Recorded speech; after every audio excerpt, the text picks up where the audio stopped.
Сидоров уходит в коровы, Ваня остается, Гоша подходит к Ване. Камера отсюда ось пересекает. И дальше у нас, собственно, мы видим фоны коров. И здесь кто-то может остаться из групповки нашей, которые записались. Значит, смотри, мы проведем его вот так. Женечка. Что вы снимали здесь? Мы сейчас снимаем сериал, который называется, пока рабочее название, «Быть комиком». Это про школьника, которому 15 лет, он учится в 9 классе и втайне мечтает стать известным комиком. И ходит в стендап-клуб. И в какой-то момент решается выступить. У него там сложная ситуация в семье, ревность к маме, точнее, ревность к другим детям. Дети другие приемные, неприятие происходящего. И это какая-то попытка его переложить всю свою проблему, точнее, не переложить, скажем, отрефлексировать так, чтобы через иронию справиться со своими переживаниями. В общем, делают так все стендап-комики. Мне так стало казаться. Будет смешно или грустно? Будет и смешно, и грустно, и страшно, и неприятно. У нас просто очень острые тексты существуют. У нас есть стендап, например, про религию. По мне ничего такого, но он острый. То есть какие-то, наверное, люди могут оскорбиться, не знаю.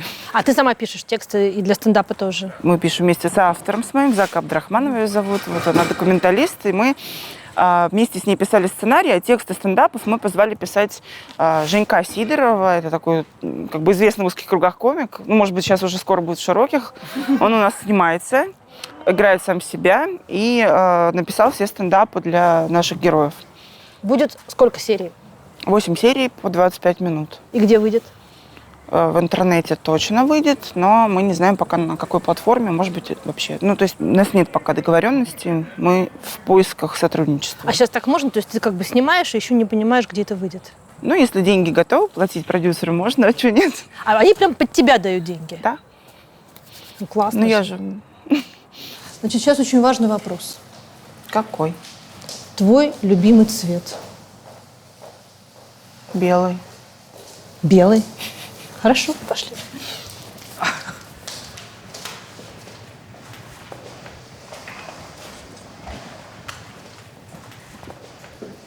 Все будет белое. Рили? Да. Можно поменять мнение? Можно.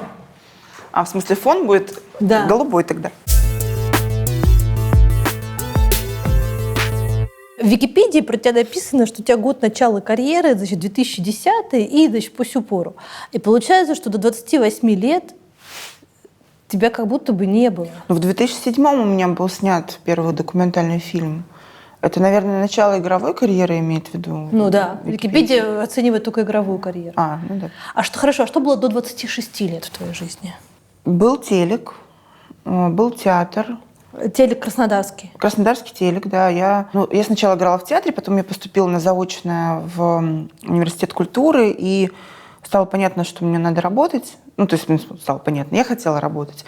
И устроилась ассистентом на утренние эфиры прямые. Знаешь, ты человек, который титры выпускает на этих, Вася Пупкин, большая шишка. Потом я с этого ассистента доросла до главного режиссера худпрограмм. Но меня всегда донимала мысль о кино, и я вынырнула из телевизионной истории. Она меня стала дико раздражать в какой-то момент своей, знаешь, такой... Во-первых, там нужно было все время всем угождать, и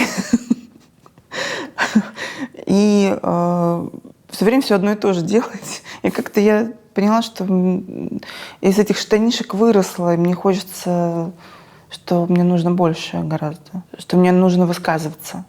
А высказываться в телевидении очень сложно. Если ты не какой-то крупный серьезный журналист или как-то еще. Все-таки так или иначе ты работаешь в каком-то формате, да, и меня это стало угнетать очень сильно. Ты же из Краснодара. Я с Краснодара, да. Что у тебя? Я с Краснодара, ты сказала. Я с Краснодара. Я с Ростова. Ты в себе чувствуешь, что ты краснодарская? Нет. Может, я лукавлю, но я не хотела бы. А так ты не хотела бы или не чувствуешь? Ну а что, Краснодарская, это про что? Ну, это про Темперамент? южность, да, про темперамент, про то, что тебе лучше, когда солнце и хуже. Нет. Мне кажется, что темперамент у меня это я спокойный человек, совершенно не вспыльчивый, не нервный, принимающий все. Ну ладно. Пусть. То есть у меня нет такого какого-то прям во мне. И жару не люблю теперь. А ты там у них герой? Катя, мне на самом деле ужасно неловко, потому что это же вот это все. Наша землячка из Краснодара, там, значит, ну скажите, как вам в Москве живется? Ты думаешь, А ты должна сказать, очень плохо, очень скучаю, хотела бы вернуться домой. ну мне как-то неловко, всегда как-то стыдно, как будто бы, ну со мной разговаривают, как будто я, не знаю, Уже умерла. Филипп Киркоров, или уже умерла, или... Ну, то есть как-то слишком. Это мне не нравится, перебор вот этот вот. А мама? Перевожу ее сюда, в Москву. То есть ты не так, чтобы ты к ней поехала, там, пожила у нее дома? Ну, время жалко тратить на это. Просто. Мне проще ее вызвать к нам, чтобы она там, типа, пожила у нас, ну, там, побыла, погостевала, потом ее отправить обратно. Ну, она понимает, кто ты? Она гордится тобой? Ну, наверное, Она фильмы смотрит? смотрит. А книжку прочла? Книжку не прочла, боится. Боится, да? Да. Но ей просто сказали, что там про нее все самое страшное написано и гадкое. Она решила, что ей не надо читать. Ну, просто сказала. Мне тоже какая сила воли нужна не прочесть. Дело в том, что у нее как-то, знаешь, такая вещь очень классная. Я всегда завидовала. Инстинкт самосохранения на последнем уровне развития. То есть она умеет оберегать и свою психику, и свое тело от вторжения боли. Поэтому, ну, как бы, так как книжка – это определенное вторжение боли, то она не будет, потому что зачем? А у тебя это есть? Не, у меня наоборот, я на боль сознательно иду.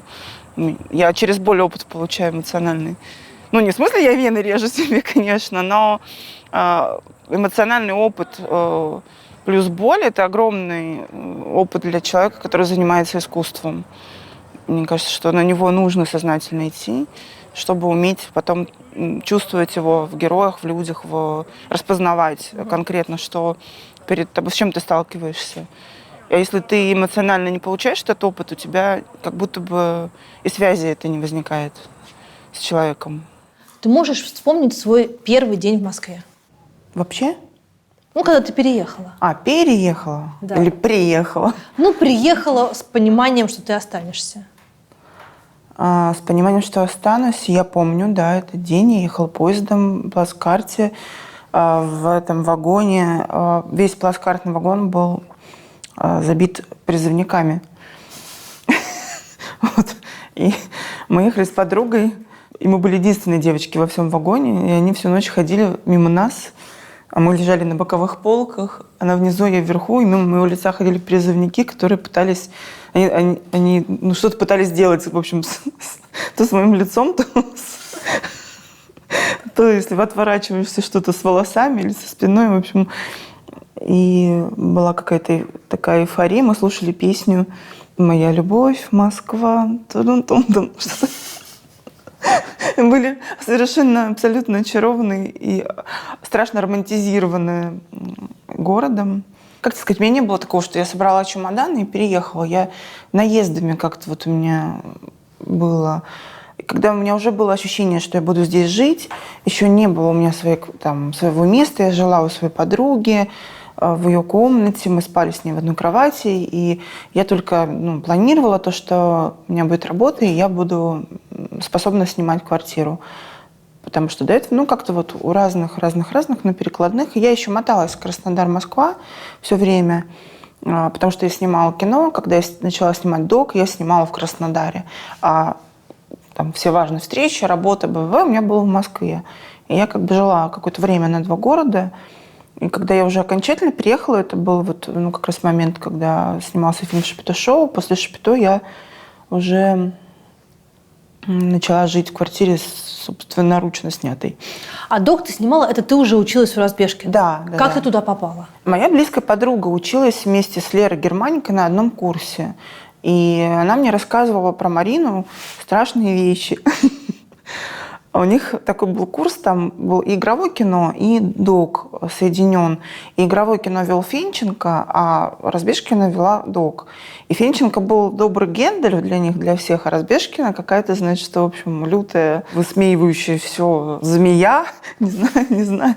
Она мне все время рассказывала про то, что она, значит, своим доком замучила всех, и что вот такая она строгая, и такая вот какая-то. И мне стало так интересно, что я решила, что, в общем, это, наверное, то, куда мне надо. Через боль. Через ее. Потому что у меня никогда не было никакого момента неприятия, потому что как только я увидела Марину, я сразу в нее влюбилась и поняла, что вот как раз тот человек, который, наверное, способен дать мне этот импульс для того, чтобы путь в кино для меня открылся, потому что я работала на телевидении до этого, и у меня не было никакого шанса оказаться в кинематографе, как я себе думала. Она как проводник меня провела в док, потом в игровое. В игровое уже не она, это я уже сама. Но... А она не ревновала, что ты ушла в игровое? Ой, конечно, слушай, она всегда достаточно болезненно относится к людям, которые бросают док и уходят в игровой, потому что, во-первых, это путь невозвратный, как правило. Во-вторых, док гораздо круче. Ты тоже так считаешь? Определенно. Просто для меня все было поле эксперимента в любом случае. И игровое я начала свое снимать только ради того, чтобы проверить, вообще могу я вообще хоть что-то делать, кроме дока. И потом, надо сказать, наверное, я немного устала от непредсказуемости вот этого документального кино, когда ты, начинаешь снимать, не знаешь, вообще закончишь ты или нет его, и как ты закончишь, каким оно будет. Хотелось, что ли, власти банально. Ну, в смысле, власти, контроля над ситуацией, над тем, какое кино получится у тебя. Бля, да ты ебанешься оттуда! Ёбаный ты! Ебать, бля, Нарис! Порвала! Костян, ты ебанутый! Давай фотки скорее, пока стою! Там все пропитано ложью и мазутом. Так ты написала, комментируя совершенно выдающийся материал Лены Костюченко и Юры Козырева в «Новой газете», и приписала, что у тебя, когда ты этот материал читала, все время были флешбеки от съемок «Комбината Надежды» тоже в Норильске. О чем речь? Ну, в принципе, с первого дня, как только мы приехали в этот город, там как-то стало сразу настолько страшно от того, что, ну, в общем-то, действительно все тщательно делают вид, что город супер благополучный, а на самом деле в нем живым людям находиться нельзя. Свет, открой дверь, пожалуйста. Ну, ветерок хоть. А тебе какой сегодня ветерок нравится? Папа? Хлорный или серный? В каждую секунду ты чувствуешь, что от человека там вообще ничего не зависит, что все время тебя врут про все на свете, что люди живут просто в аду настоящем и сами себе врут, что они живут в прекрасном городе на земле, готовы отстаивать и защищать его честь. Но у нас было много неприятных историй во время съемок, вплоть до угроз физической расправы. То есть там настолько городу не понравилось, что какая-то у них группа снимает независимая ни от чего. У нас были исключительно частные деньги. За нами там ездила машина, все время наблюдала, нас там преследовали, нас хотели отобрать материал, на нас в сети организовывалось нападение местными жителями. Они сначала приехали на первый съемочный день, журналисты, типа, ой, мы снимем сюжет, как у нас киношники снимают. И они сняли наши лица, мое, там, главных героев, мужа. И каждый день в вестях они показывали нас и говорили, что вот эти люди приехали снимать порно в наш город, и они хотят наш город оболгать, не ходите к ним в массовку, если вы их встречаете. Там. В общем, они настраивали город против нас, и у нас были такие штуки, что когда мы снимали, там, например, на остановке заводской, на оператора начали нападать какие-то 3 мужика, что типа вот вы тут приехали, и у нас не было защиты, потому что Как правило, на съемках дежурит ну, кто-то, полиция там, или вообще врачи скорой помощи, особенно на каких-то опасных сценах. У нас не было ни оцеплений, никто вообще не захотел нам помогать, потому что не то, что не захотел, а было директивно спущено от Норникеля, спущен приказ не помогать, не содействовать нам в съемках никак. Единственные люди, которые нам хоть как-то помогали и давали погреться и подключиться к их электричеству, это была мечеть, которым было, видимо, плевать. То есть все то, о чем пишет Лена, это все в реальности было уже тогда? Абсолютно это было всегда. Это город как казарма? Да, абсолютно. Там было так всегда. Лена, конечно, там столкнулась с гораздо большей проблемой, чем съемки, да, в городе, и с гораздо... Она столкнулась с этим городом в ситуации ЧП. Да. Мы столкнулись с городом в ситуации более-менее для него как бы стабильной, но так или иначе, конечно, они все методы использовали ровно те же самые по отношению к нам. Поэтому я не знаю, как мы ноги унесли оттуда. А потом, я знаю, что у фильма были проблемы из-за того, что там есть мат, который ты отказалась вырезать. Но были ли проблемы с прокатом и вообще с показами этого фильма из-за того, что там есть Норильск, который не выглядит городом мечты? Нет, так как у фильма не было проката в принципе, то никаких проблем с прокатом не было ни у Норильска, ни у кого бы то ни было еще. Но при этом у фильма офигительная судьба. Когда вышел закон о запрете мата, да, он прям попал как ядрышко в этот самый, в луночку. И вся пресса вообще, которая только называет себя прессой, они все написали, что-то сделали, какие-то материалы по поводу этого фильма. И поэтому, конечно, он стал известен своей вот этой вот, ну, запрещенностью, скандальностью. Хотя, ну, он много поездил по миру, по фестивалям, но нигде не вызывал такого страха перед речью или там перед... Ну, то есть люди смотрели как на просто кино, только у нас в России все такие, что это? Куда ломишься? Ты чё? Тут пацаны палятся, Светка. Ты чё?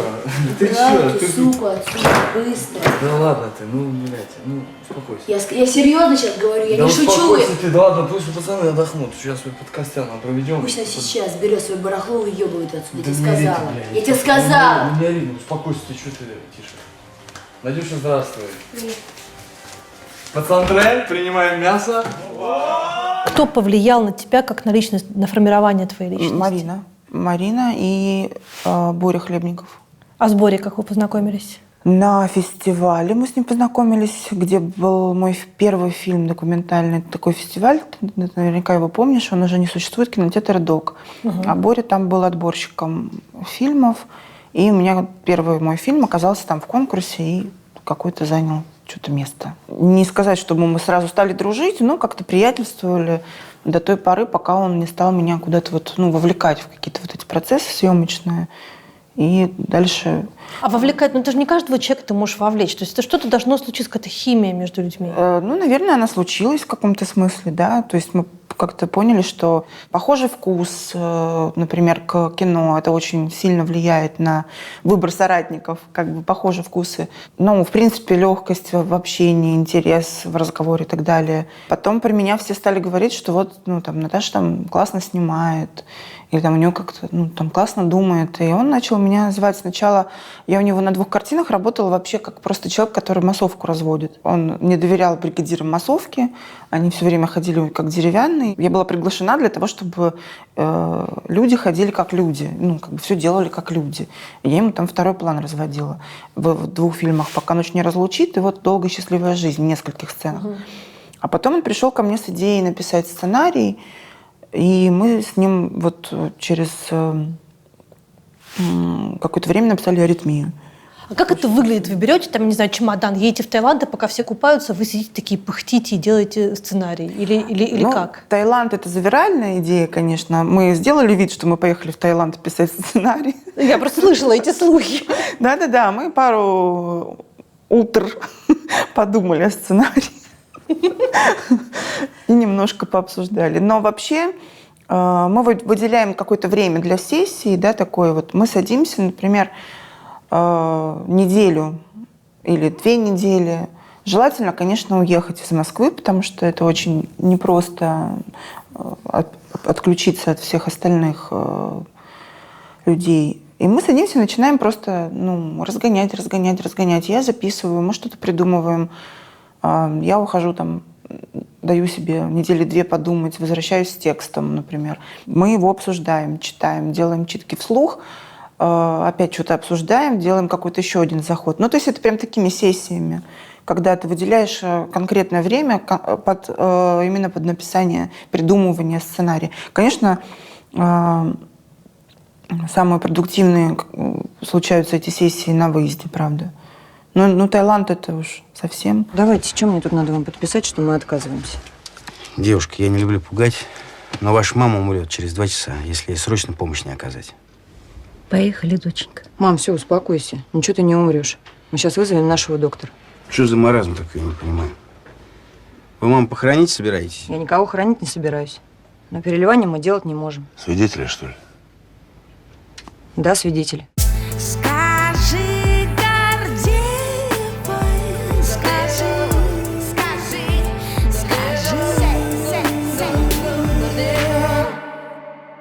Несколько лет назад издательство журнала «Сеанс» выпустило твою книгу рассказов. Феноменальная книга, и я ее зачитала до дыр. Но я не могу понять, как ты на это решилась. Я просто писала тексты в Facebook. И выкладывала их в открытый доступ? И вкладывала их в открытый доступ. Когда я была беременная, мне начало что-то со мной происходить, какие-то процессы внутренние, которые искали выход. И я нашла выход через эти тексты. И просто буквально, вот знаешь, не думая про результат, в принципе, у меня вот там за вечер выдавался рассказ. Я просто печатала без оглядки, даже не возвращаясь к этим текстам, и вышвыривала их в сеть. В какой-то момент мне позвонила кто-то, то ли Маша Кувшинова, то ли, не помню, в общем, ребята из сеанса и сказали, давай мы будем эти твои тексты публиковать у нас на сайте в электронном виде. Я согласилась, в общем, и они просто публиковались под названием «Проза» там, Наташи Мещаниновой. А идея именно книги, печатной книги, она не у меня возникла. Мне не казалось, что это вообще в принципе может стать книгой, потому что я не считаю это литературой. Это такая, скорее, для меня терапевтическая, что ли, вещь. Для них это было литературой, и теперь уже время показывает, что они не ошиблись, потому что, например, сегодня в нескольких странах хотят делать ее издание. Это сборник рассказов, в каждом из которых рассказана история маленькой девочки, взрослеющей девочки на юге России, которая абсолютно беззащитна перед миром, перед своей мамой, которая то ли обманывает ее и не хочет ей говорить правду, то ли себя обманывает и не хочет себе говорить правду о том, что отчим насилует эту девочку. Это абсолютный душевный стриптиз. Угу.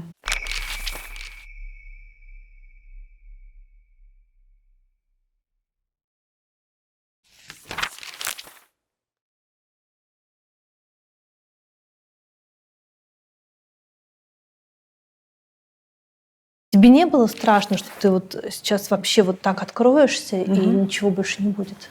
Не будет... Тебя? Нет. У меня было ровно наоборот. Меня... знаешь, когда ты становишься носителем какой-то страшной тайны, которую никому нельзя рассказать, тебя это очень сильно изнутри раздирает, и там варится вот это все, простите, говно. И это требует выхода. Главное, ты понимаешь, что пока это вот это в тебе все вот это вот кипит, ты не можешь, на самом деле, у тебя все время как-то обиженная позиция, какой-то вот это вот незрелый мозг, какой-то ты все время не выросший как будто бы. Для меня это была такая штука, что мне просто надо было, чтобы вот этот страшный маленький секрет перестал быть страшным маленьким секретом, а стал просто вот так.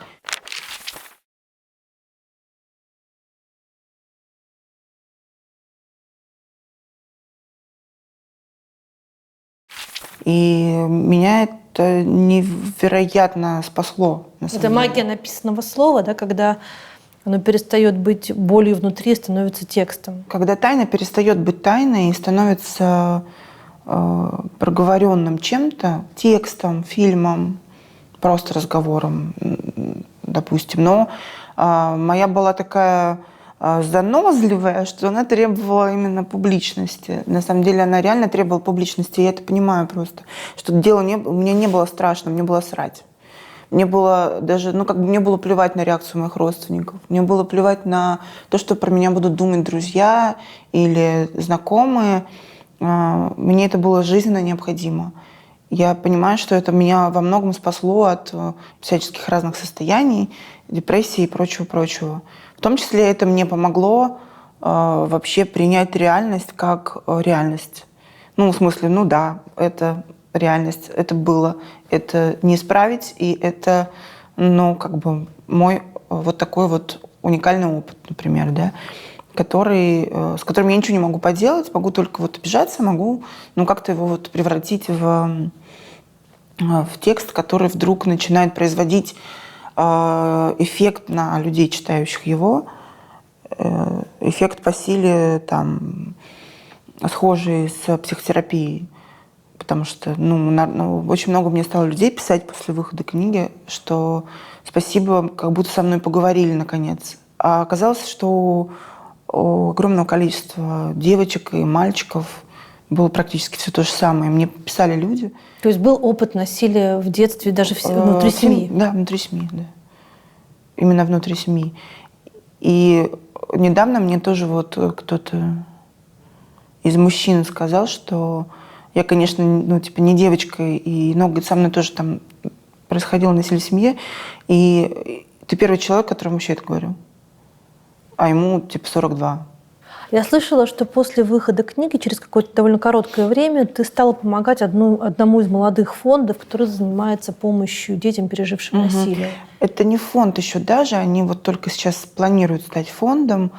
Это проект, который называется «Тебе поверят», и его основатель Юлия Титова. Она сама пережила в детстве насилие от отчима, причем в каком-то совсем раннем возрасте, и решила сделать этот проект для того, чтобы помочь как тем, кому, уже под 50, а люди никак не могут избавиться, так и тем, кто в данную секунду находится в состоянии опасности. А ты им как помогаешь?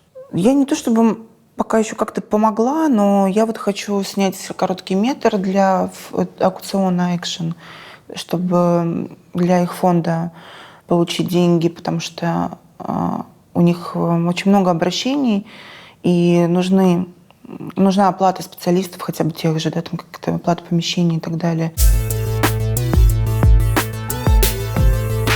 А правда ли, что у каждого режиссера должны быть свои артисты? Один артист переходит из фильма в фильм, из фильма в фильм, иногда их больше Это бывает. от лени все. Это от лени все. Некоторые артисты, с которыми я консультировалась перед интервью, мне говорили, и попроси ее сказать, почему она меня не снимает в своих новых фильмах. Кого? Да я всех. У меня пробы проходят всегда. То есть бывает, конечно, такое, что, как в случае «Сердцем мира», я писала роль под Степу. Но это тот случай, когда он выступил полноценным соавтором, и то, что мы вместе придумывали, оно напрямую касалось его. То есть оно было какой-то частью его жизни, реальной. Поэтому было странно сказать, а теперь иди, я буду пробовать сейчас других актеров.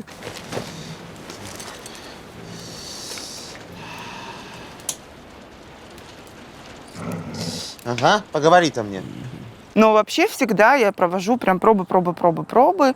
И я очень много новых людей смотрю, правда. А у своих актеров это же удобно, действительно. Ты просто знаешь. Во-первых, тебе все время так понравилось, когда работать. Тебе как-то хочется еще встретиться на площадке. И ты поэтому понимаешь, что как будто бы никто, кроме, Ани Михалковой, это не сыграет, да, например, или Саши Яценко. В случае с Хлебником мы все время смеемся на сборе, что он не может не снять Яценко, как будто бы уже все. Но мне интересно по-разному. «Сердце мира». Ты говоришь о том, что Егор, герой, которого играет Степан, я сейчас попыталась не запутаться. Это собирательный образ твоих детских травм и Степана. Греби, давай. Все с тобой. С тобой. Я с тобой. Я тебя держу. Держу, любовь. Все, не бойся. Как вообще возможно было создать такого человека? То есть, с одной стороны, ты говоришь, что он похож на Степана как-то внутренне, с другой стороны, в одном из интервью ты говоришь, что он 10-летний ребенок. Ну, во-первых, Степан 10-летний ребенок. Начнем с этого. А, да? Ну, да, я шучу немного, но, конечно, совмещается. Вообще, в принципе, когда ты работаешь над персонажем, это всегда какой-то синтез, это какая-то совокупность разных черт, разных людей, в том числе частичка тебя, а дальше появляется актер, и это становится еще и частичкой актера. Это всегда такая вот вещь, как Франкенштейн немножко, созданная из разных отрывков или ощущений от жизни, от каких-то своих встреч, отношений.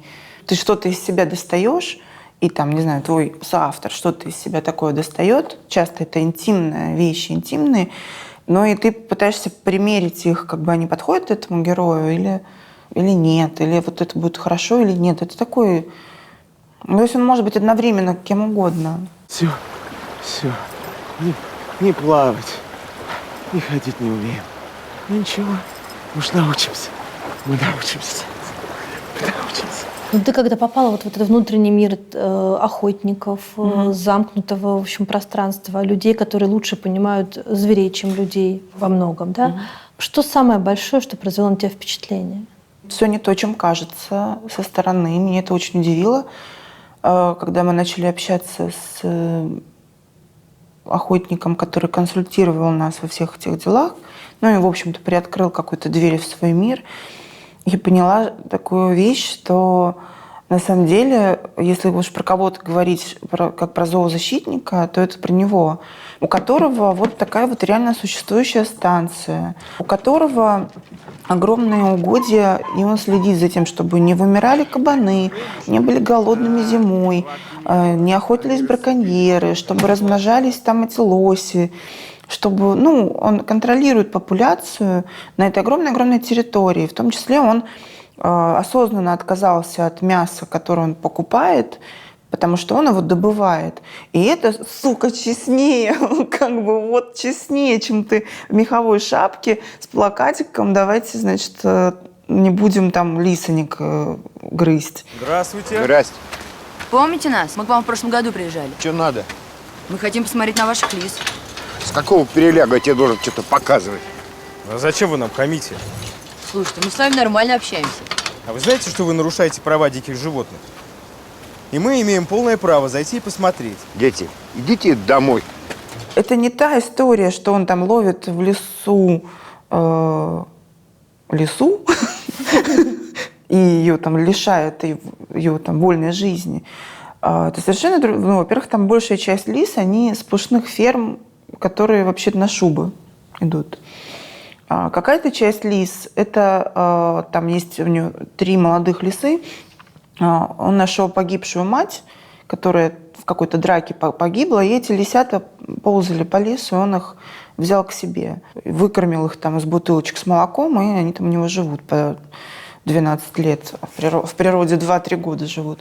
Тут, на самом деле, даже дело не в этом, а дело в том, что человек супер честно относится ко всем этим вещам. Если я ем мясо, я его добыл, да? Если я вышел там на зверя, вот я могу умереть. Ну, потому что если ты идешь... То есть это поединок? Это поединок. Даже если ты с ружьем, это, ну, как бы, все равно это поединок. При том, что он действительно по-настоящему без лозунгов, криков и прочего заботится об этом лесе. Без, ну вот физически это делает. И на меня это произвело какое-то очень глубокое впечатление, потому что, ну, я не знала, например. Мне казалось, что там ты пиф-паф, там, да, ну, вот это все. И сидишь такой в шкурах. Ну, это... А в шкурах сидят другие люди, оказывается. Поскольку все-таки мы на гриме, я хотела спросить, у тебя какие взаимоотношения со своей внешностью? Ну и вопрос. Ну, ты паришься? Парюсь, да. Ты себе нравишься? Ну, скорее нет. А что не нравится? Слушай, ну, мне кажется, у меня какое-то очень неприятное лицо. Твое внутреннее, как ты себя видишь внутренними глазами, не совпадает с объективностью. И это драма. Когда я смотрю, ну, если нет зеркала, то мне кажется, что я выгляжу так, а на самом деле выгляжу по-другому. А Когда как тебе кажется? Ну, как-то поприятнее, как-то, не знаю, романтичнее, наверное, может быть. Ну, то есть мне как будто бы кажется, что у меня другое лицо, а потом я смотрю на фотографию и думаю, о, Господи, это же... А ты в детстве в какой-то момент хотела быть актрисой. Да. И что ты делала? Я играла в театре. Я даже пыталась поступить, но потом подумала, что, наверное, у меня нет шансов, и что режиссером быть приятнее. Ну, потому что ты аккумулируешь вокруг себя процессы, которые можешь сам реализовать. А у актеров очень зависимая профессия, они не могут зачастую, особенно там, начинающие актеры. Судьба предлагает только либо смиряться, либо как-то выпрашивать у нее подарки. Ну, так. А ты Степу дома утешаешь? У них же там у актеров два состояния. Пиздец, меня никто не снимает, и пиздец, сколько работы. Ну, вот сейчас второй вариант у нас происходит. А до этого было много моментов, когда у него не было работы совсем, были депрессии, было вот это ощущение, что, наверное, никогда уже не будет ничего. Ну как? Ну, понятно, что, конечно, я стараюсь не стоять в стороне, как-то мы разговариваем про то, что все может измениться. Но мое утешение, наверное, самое главное, то, что я его снимаю. То, что я могу... Ну, то, что я верю и считаю его талантливым человеком, и то, что я могу ему, собственно, дать работу. Как бы такая... Не просто психологическая помощь, а достаточно практическая. А вы познакомились, когда ты была плейбеком на Шапито-шоу, Да. А он был актером. Да. Но это, в общем, неравный брак получается. Ну, плейбек – это человек, который там показывает дудни, нет, да? подожди, но я уже сняла первый свой два документальных фильма. 3. Так. Извините, я уже была режиссером. Просто я хотела попасть в игровое кино, и мне нужно было получить производственный опыт. И я работала плейбеком не потому, что это мое призвание. Сейчас все плейбеки обиделись, кстати. Очень многие люди, работающие плейбеком, хотят стать либо операторами, либо, так или иначе, как-то куда-то. Вот. Для меня это был способ понять изнутри, что происходит. Я также работала хлопушкой, например, на одной картине Марины Александровны Развешкин. Так. Вот. И когда мы познакомились, он посмотрел мое кино документальное и как-то относился ко мне уже не как к девочке на плейбэк, а как-то вот, типа... Поэтому все нормально с этим. Ну, это производственный роман все-таки, да? Ну, такой экспедиционный, да. Переросший вот в брак. В этом году нам 10 лет, кстати. Вау. Угу. В «Сердце мира», помимо всего прочего, одна из самых красивенных эротических сцен современного русского кино, на мой взгляд. Вау. Да. Класс. Но я не могу себе представить, как ты снимала собственного мужа с другой женщиной вот в эти... Ну, она офигительная сцена. Это было очень страшно. Кстати, ты первый, кто задает этот вопрос. Да? Да. Все стесняются просто. Не знаю, либо стесняются, либо это кажется неважным, либо это кажется, профессия, что. Это на самом деле очень травматичная была вещь для меня, для всех участников этого процесса, потому что Яна, которая тоже, в общем, понимает, да, что происходит. Степа, которого, там жена перед плейбеком, а тут это, и я, у которой мозг разделился на две половинки. Одна – это женщина, которая кричит: «Остановитесь, суки!» А вторая – это режиссер: «Давай, еще дубль». Ты можешь. Еще дубль. Вот так. И я просто помню, как это мы на самом деле все выпили коньяк, потому что было невозможно. Он был еще холодно. В целом это какая-то удивительная вещь. Ты знаешь, это не имеет отношения к ревности. Это какое-то очень мощное визуальное впечатление, когда, в общем-то, тело твоего мужа, да, там, губы, там, не знаю, руки, и тело... Как-то ты сидишь и думаешь, что происходит вообще, ребята? Кто это придумал?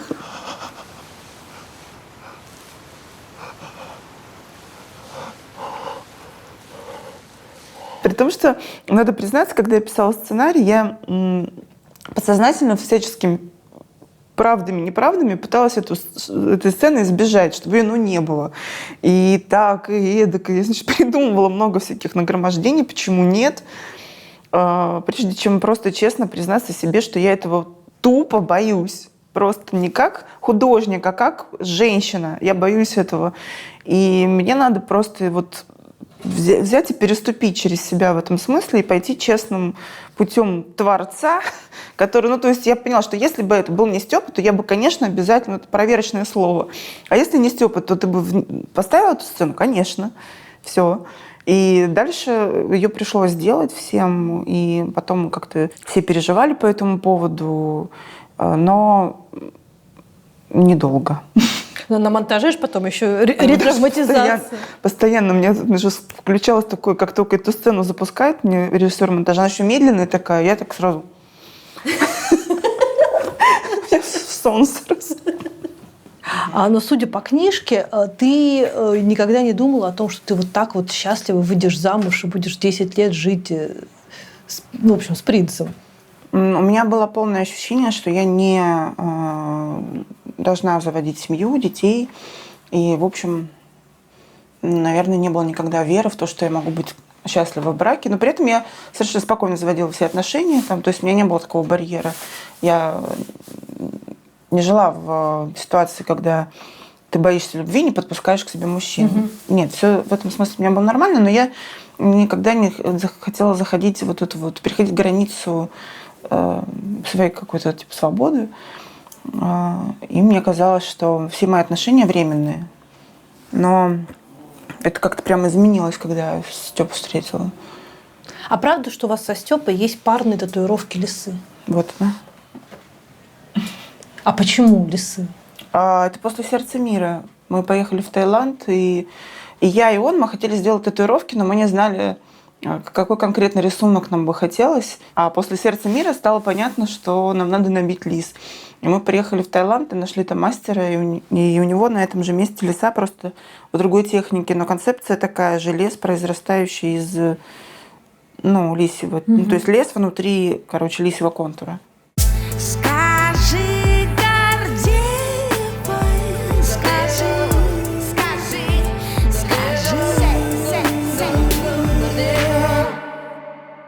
Ни один из героев твоих фильмов, он не думает о политике.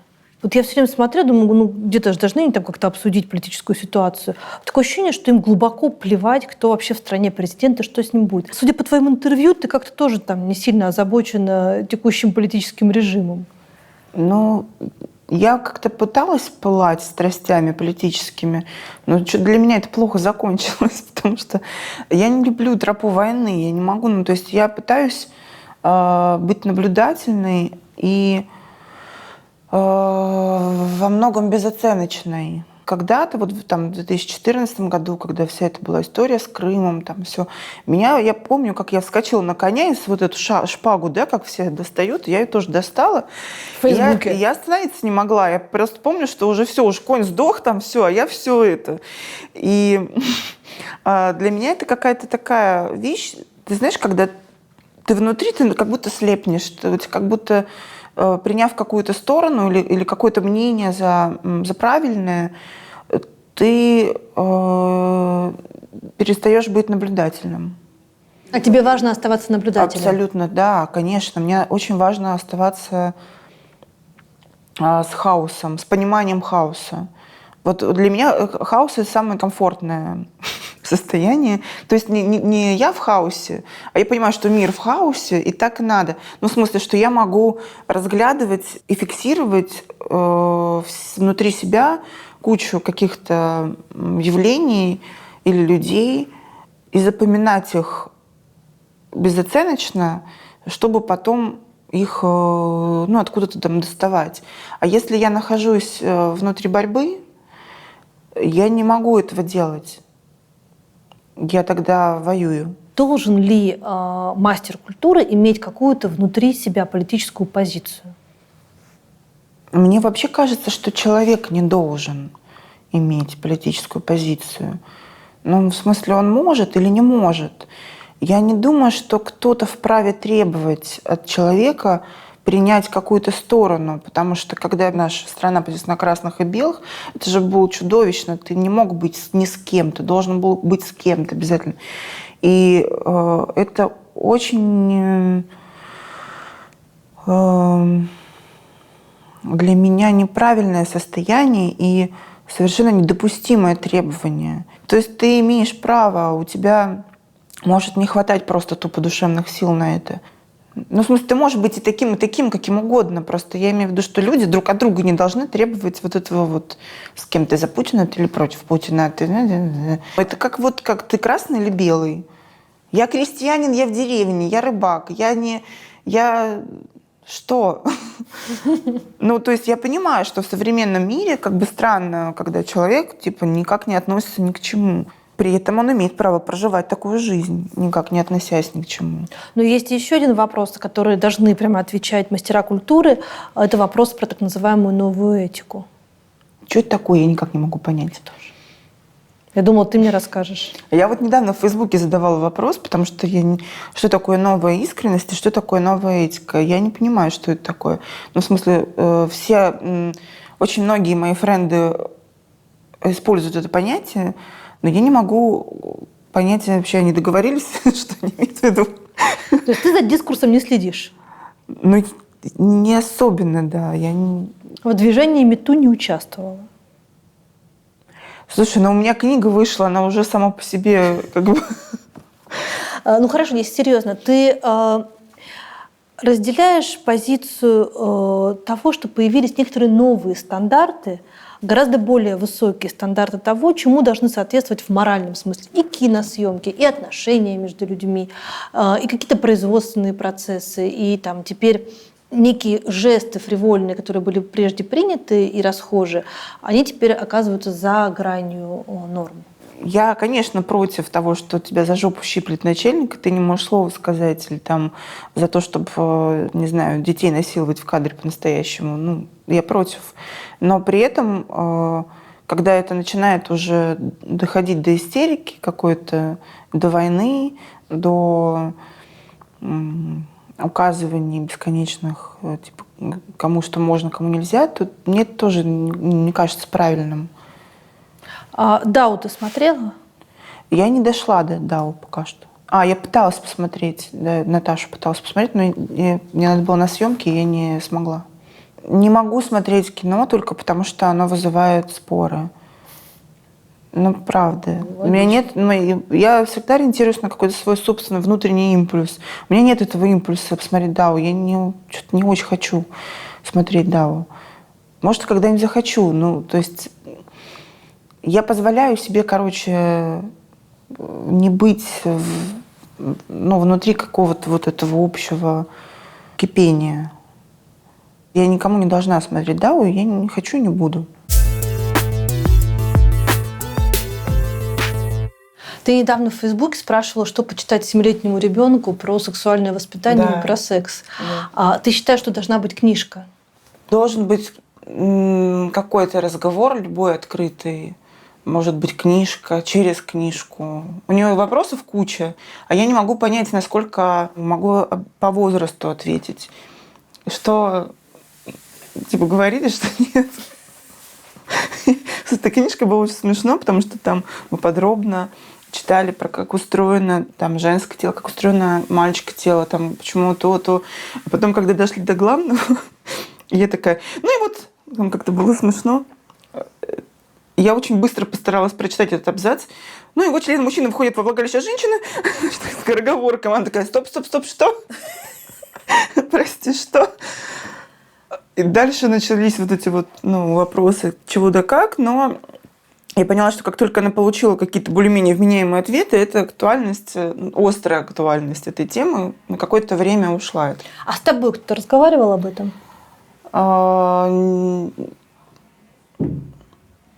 Нет, я все со двора узнавала, во дворе. Это проблема?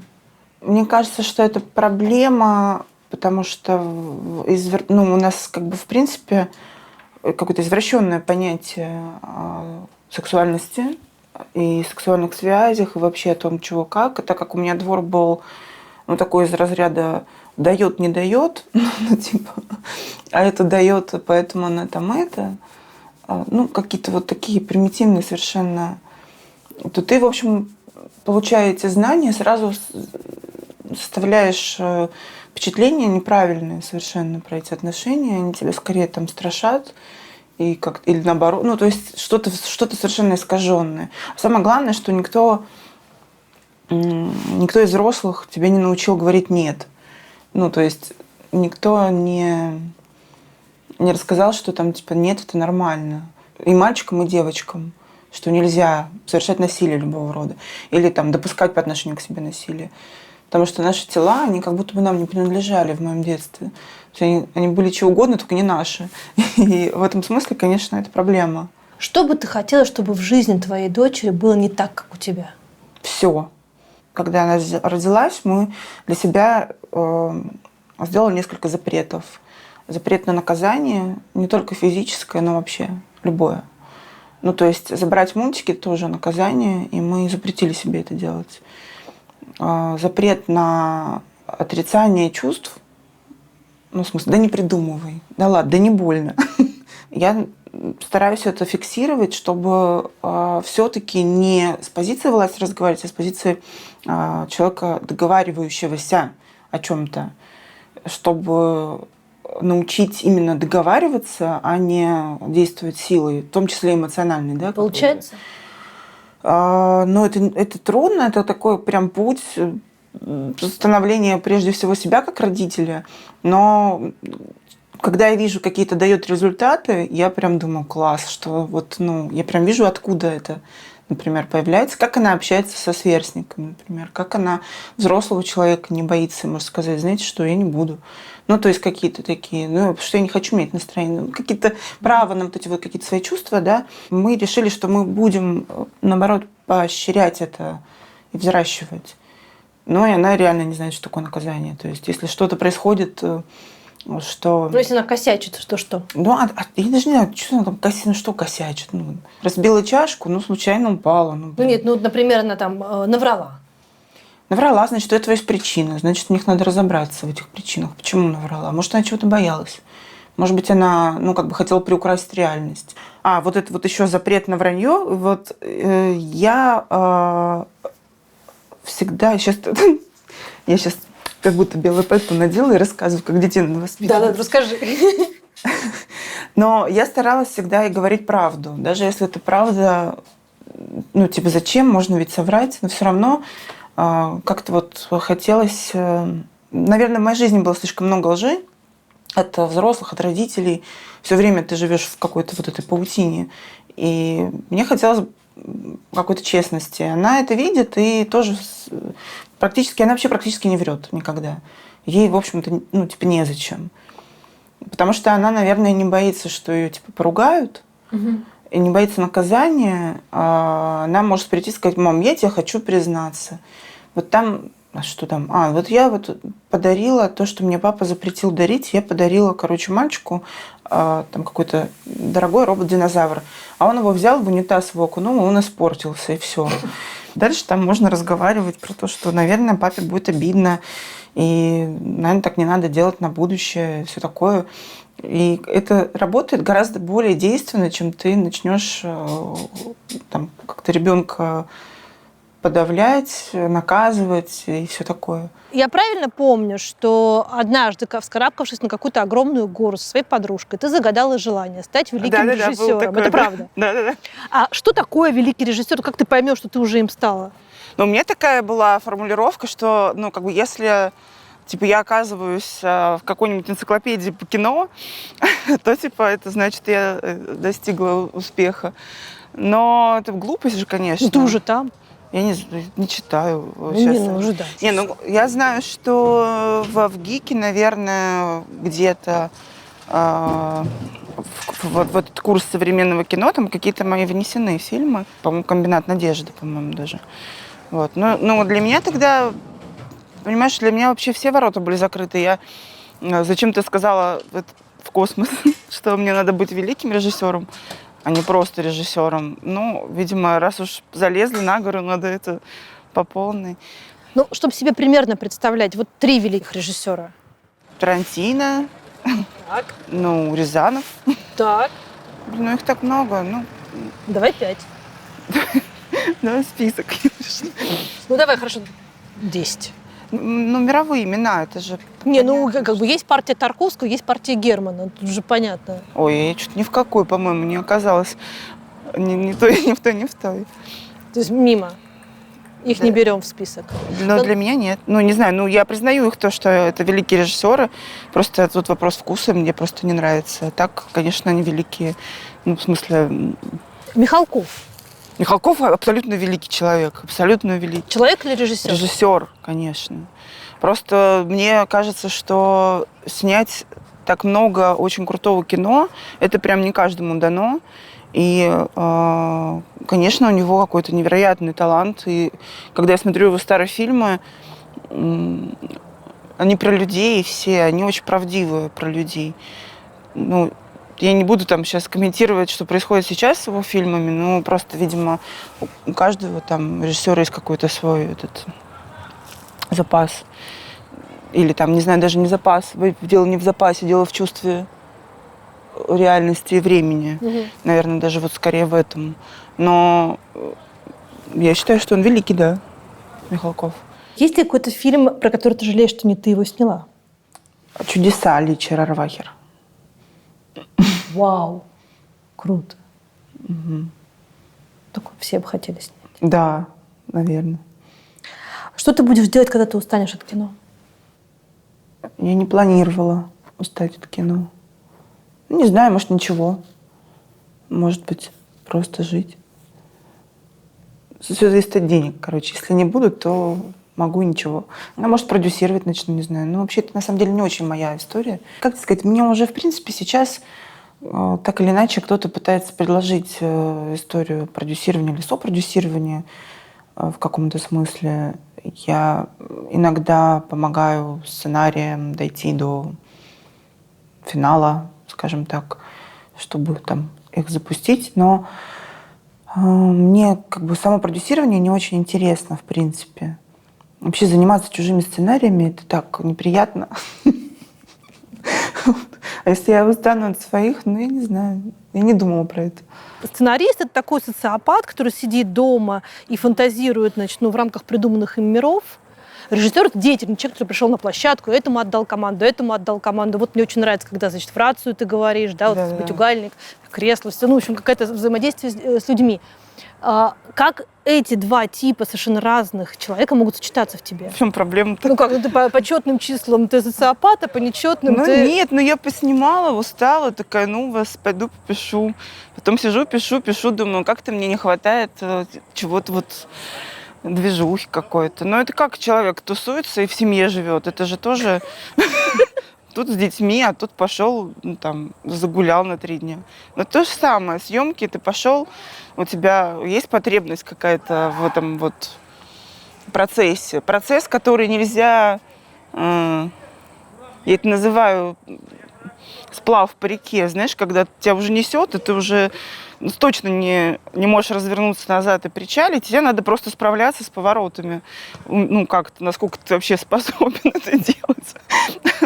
Это съемки. А сценарий — это ты такой хочу туда, хочу сюда. Вышел в поле, бродишь. Просто мне хочется то этого, то того. Можно так примерно спросить, сколько тебе платят за сценарий, а сколько за фильм? Там очень много зависит от того, насколько это авторское кино или сериал, например. Деньги разные, а также разные ситуации внутри компании могут быть денежные, да. Может быть просто там, скажем, вот вам хулиганский проект, но ограниченный бюджет. И ты просто делаешь, потому что тебе это интересно. Бывает так, что вот вам много денег, и ты тоже делаешь, что тебе интересно, но только задорого. То есть это такие... А сколько конкретно, но за авторское кино где-то там 1 800 000 за сценарий, 2, вот примерно так. И за режиссуру что-то типа тоже 3, например. Авторское, да. А есть ли какой-нибудь проект, который бы ты не согласилась снимать ни за какие деньги? Из существующих? Вообще в целом, да. Вот что может такое тебе предложить, что ты не будешь делать? Да миллион всего, я отказываюсь ни за какие деньги. Ну, какую-нибудь глупость. Не знаю, но я не хочу, например, снимать по чужим сценариям с продюсерской волей. Какой бы ни была тема, мне неинтересно делать кино, которое как будто бы знает, что надо зрителю. Ну, как будто бы вот какие-то, знаешь, как бывают коммерческие фильмы, которые типа вот мы сейчас сделаем для зрителей, и я туда не хожу, меня зовут, но я понимаю, что я просто испорчу им все, зачем надо. Правда ли, что когда ты работаешь над сценарием, ты чуть-чуть все время выпиваешь? Ага, все время, да. Что, правда? Да. А где вот эта вот грань? Как себя остановить вот между тем, как ты чуть-чуть подбухнул, и тем, когда ты уже лежишь? Ну, перестаешь писать просто, уходишь спать, возвращаешься, перечитываешь и понимаешь, вот тут уже все, да, это ладно, это мы вычеркнули, а вот да? тут нормально было.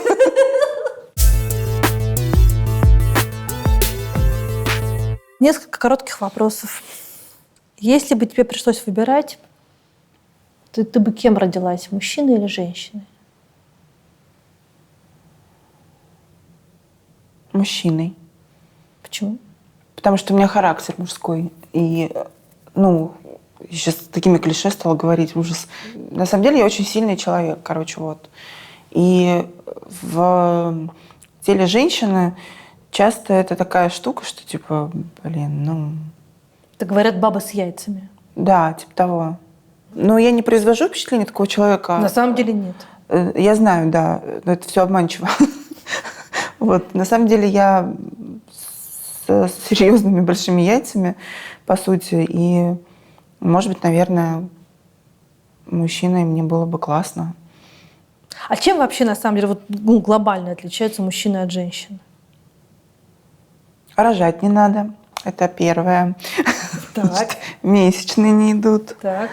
Одни плюсы. Вообще. Но, с другой стороны, работать все время заставляет жена. Тоже как-то не очень. Сейчас пошли патриархальные стереотипы. Слушай, на самом деле я не знаю, но я так сказала, ты мне такой выбор дала, мужчиной или женщиной. Просто интересно, наверное, было бы побыть вот мужчиной, вот что. Ну, если перестать шутить на тему патриархата. А как ты думаешь, могла ли бы стать женщина президентом России? Запросто, но только это надо, чтобы в головах что-то поменялось. Если бы ты стала президентом России, гипотетически, какие бы первые 3 указа ты бы издала? Опять ты меня политику тянешь за руку. Не-не-не, это может быть социалка. Не знаю, Кать.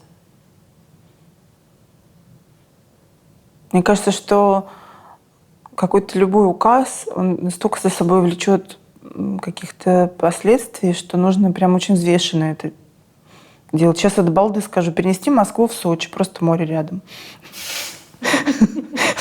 Но вообще, в принципе, я не знаю. Вот вечно вы за Краснодарский край свой топите. Перенести Москву в Азов. Там тоже море рядом, Ростовская область. Там комары. Что важнее, милосердие или справедливость? Милосердие. Все. Спасибо.